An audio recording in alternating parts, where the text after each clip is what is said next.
Hi, this is Rhea. Hi, I'm Tamara. And this is Raw with Rhea and Friends. And we thought we'd come on with a little mini series for you girls. Please excuse my voice right now. I'm struggling a little bit with some, I think, possible laryngitis. But we saw that one of the posts that I put up last week regarding rejection really seemed to get a lot of attention.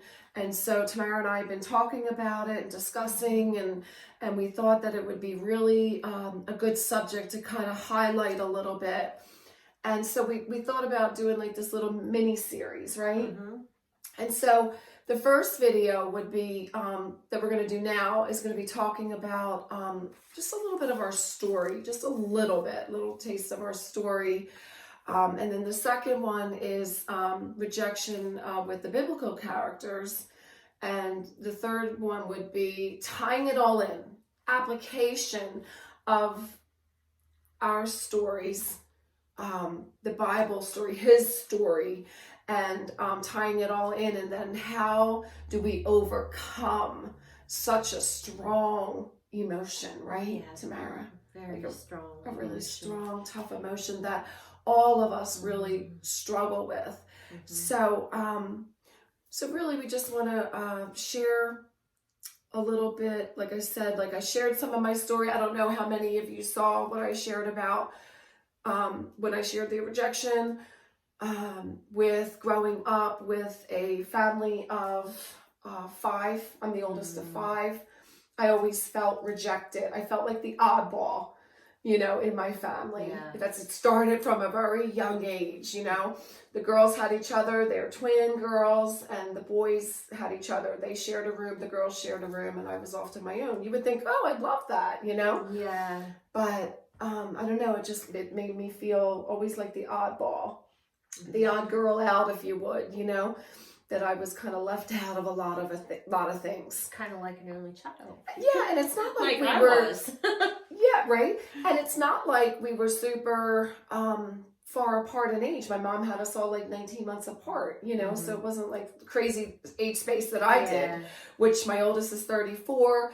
I have a 23-year-old daughter and a 19-year-old son. So talk about a space there. Yeah. But it's also how life went. A lot of that had to do with rejection too. So, anyway, I felt like the oddball, and then that kind of snowballed through the school years, Tamara, with being bullied and feeling rejected by kids in school.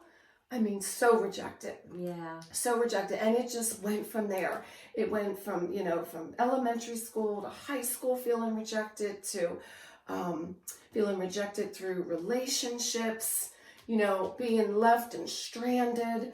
After having a child at a younger age in my early 20s and before cell phones and, feeling rejected, left all day and wondering where, my husband was and, just all kinds of crazy things. I could go on and on, but,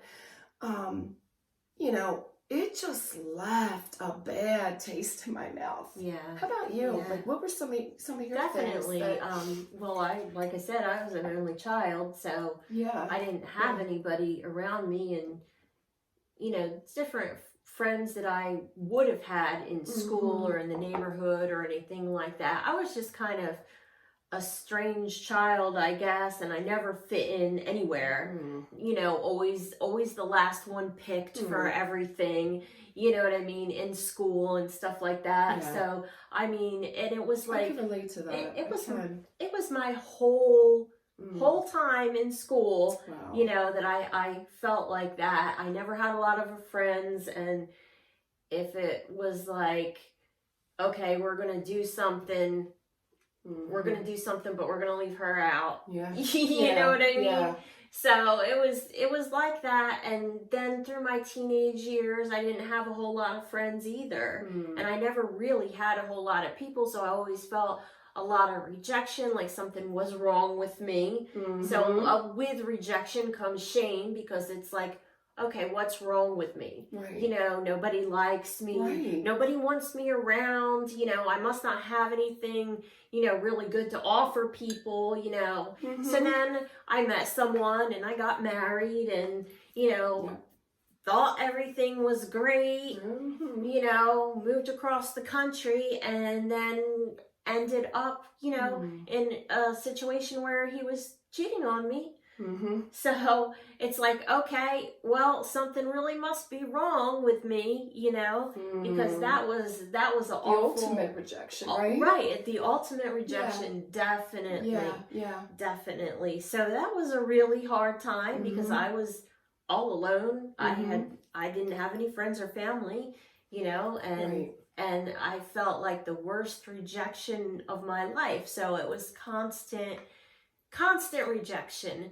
So, you know, it's really hard to deal with. It always brings other things, like I said, like shame, like something's wrong with me, you know, why don't people want to be around me or anything. And then, oh man, that goes into so many areas. It does. You begin to start like second guessing yourself and, you know, like Tamara said, what's wrong with me? Like, why do I always feel like I'm not being chosen, if you would, you know?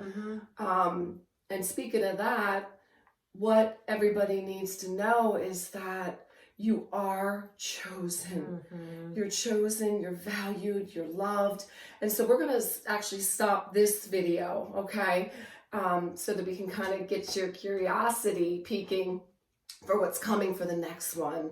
And that's going to be talking about rejection through the Bible. And then after that, how we're going to tie all that in. All right. So thanks for watching. It was just a little snippet of, you know, some of our stories for you. So God bless. We'll see you in the next video. Okay. Bye-bye. Bye.